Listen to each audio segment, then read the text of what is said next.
the six senses, Mm. seeing, hearing, Yeah. and everything. Mm. Then a lot of time we feel that it's really real because it's like when we watch the TV, then Yeah. if we are too engrossed into it, Yeah, then we'll yeah, cry and do a yeah. lot of things. Then the same Yeah. thing as the six senses, Yeah. then we also Yeah. too attached to them. We Yeah. have forgotten that it's just Yeah, six correct. senses. I think I understand what you are trying to put forward and develop the understanding, because you didn't really investigate. That's why you have this problem.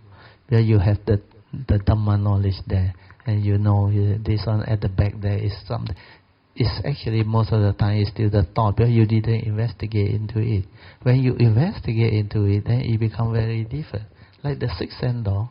Last time I always contemplate or reflect. I say, who am I? What am I? What is this form of mind all about? Yeah, I have the senses. What are they? What is seeing consciousness? Like you say, you can see the TV, like very real, can be emotional and all. But are these real? That's why I went into it. Then I realized one very important thing. This is how I function as a human being. Without the senses, this human being cannot function. Understand? The world of sight and sound come from your senses.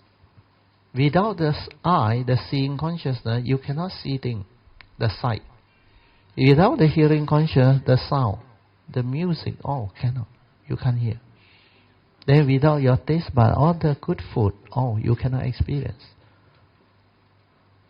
Then without the smell, all the nice fragrance or whatever, you cannot smell them.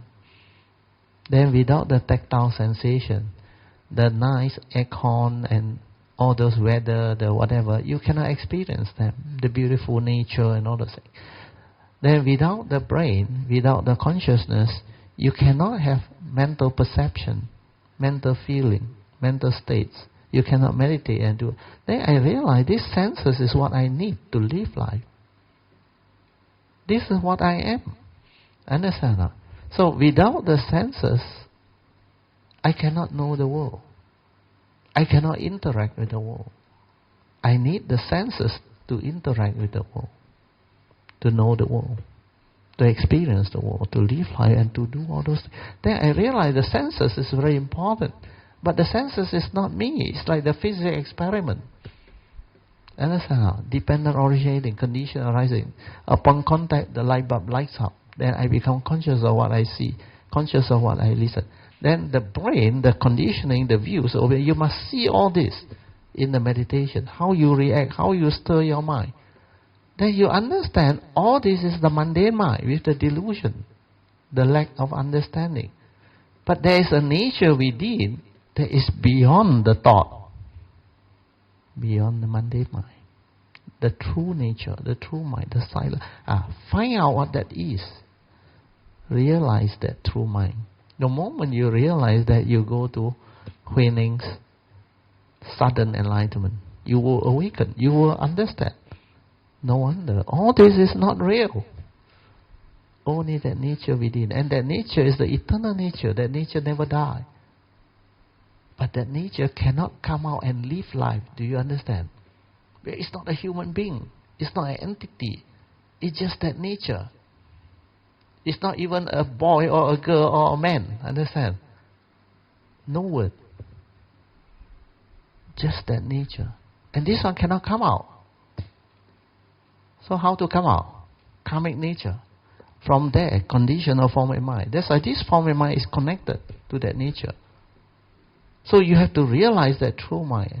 Understand that. Then only you can understand outward. All this manifestation. That's why all these things that happen outside is actually from inside.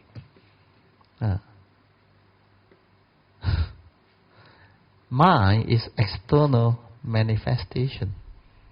External manifestation of mind actually is from inside. It comes out. So all this you need to develop understanding through the contemplation, reflection, the meditation, silent everything, understand. Then from there, start from zero base. Assume you don't know anything. Don't let the knowledge cloud you, thinking that you know, I can feel, I can get lost in it. Then there's another thought. Forget about all these things. Because all this is knowledge, theory. You doesn't know the true thing. That's why you cannot understand all this. But when you go in and meditate and reflect, contemplate and write down and question and inquire everything, who is Tammy? Who is feeling? Who is perceiving? Who is doing all these things? Then who am I? What am I? How can I know the world? So all this, through my own reflection, last time during the early year of my cultivation, I reflected. Then I realized the senses are very important. This is how I know the world. This is how my form and mind interact with the world. Without the senses, you are practically dead. Understand? Without seeing conscious, without hearing conscious, smell, taste, tactile, and thought conscious, who are you? You are like the vegetable there. Understand? No thought process, nothing. Then who are you? What are you? It's from all this that it arises. Then you realize you need all this, which are nature's phenomena. You know what is nature's phenomena? Like the physics explain, light bulb. The switch on, the light bulb light up. All these senses, they operate the same way. It's not a being inside there. There is nobody inside there to cause you to see, to cause you to think. The thought is respond to memory. You can see it coming out. Without the brain, like the baby, when it's just born, without memory, no thought. Understand?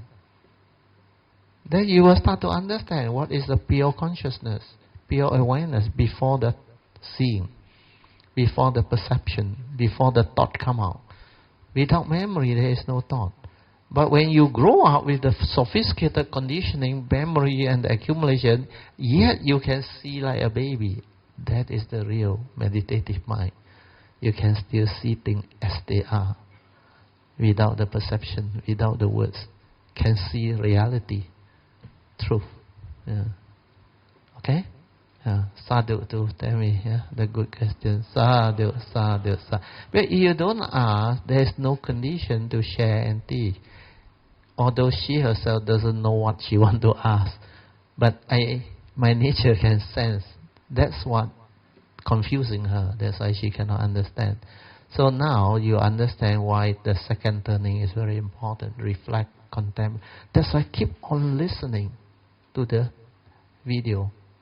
Now, not audio, no video. Very clear, I tell you.